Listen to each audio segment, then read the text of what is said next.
समोर आपण पाहतो की महाराष्ट्र आता थांबणार नाही असं यावर वाक्य लिहिण्यात आलेलं आहे आणि राजभवनाच्या प्रांगणामध्ये हा सोहळा या ठिकाणी होतोय। नागपूरमध्ये पहिल्यांदा अशा प्रकारचा सोहळा होतोय। विशेष काही निमंत्रित यामध्ये असणार आहेत का, तसंच ज्यांची नावं मंत्रिपदासाठी निश्चित झालेली आहेत ते सुद्धा आता इथे पोहोचतायत का? मला ते माहित नाही, मी आता माहिती घेतो आणि बोलतो त्याच्यावर। निश्चित तरी होते उदय सामंत, दादा पाटील, चंद्रकांत दादा पाटील या ठिकाणी आलेले आहेत।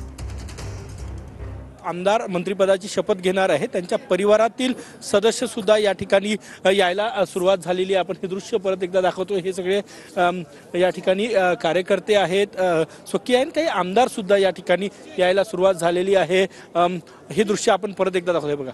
या ठिकाणी आमदार यायला सुरुवात झालेली आहे। काही माजी आमदार आणि भाजपचे नेते सुद्धा या ठिकाणी येत आहेत। आपण हे दृश्य या ठिकाणी महाराष्ट्र आता थांबणार नाही अशा प्रकारचं ब्रीदवाक्य अगदी स्टेजवर लिहिलेलं आहे आणि ज्यांच्या भरोशावर महाराष्ट्र पुढे जाणार ते शिलेदार थोड्याच वेळात या ठिकाणी फडणवीसांचे शिलेदार थोड्याच वेळात या ठिकाणी शपथ घेणार आहेत। नक्कीच गजानन, पुन्हा एकदा तुमच्याकडे येतो। मात्र 39 मंत्र्यांचा शपथविधी सोहळा या ठिकाणी होणार आहे।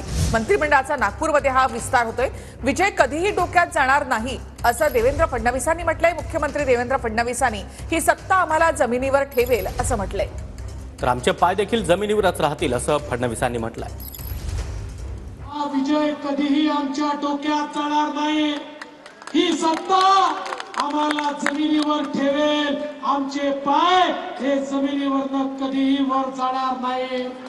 ही सत्ता मिळाली आहे ती सेवा करण्याकरता मिळाली आहे। ही सत्ता मिळाली आहे महाराष्ट्र बदलण्याकरता मिळाली आहे। ही सत्ता मिळाली आहे सामान्य माणसाच्या जीवनामध्ये परिवर्तन करण्याकरता मिळालेली आहे। हेच स्वप्न साकार करण्याकरता आम्ही सगळे या ठिकाणी काम करू।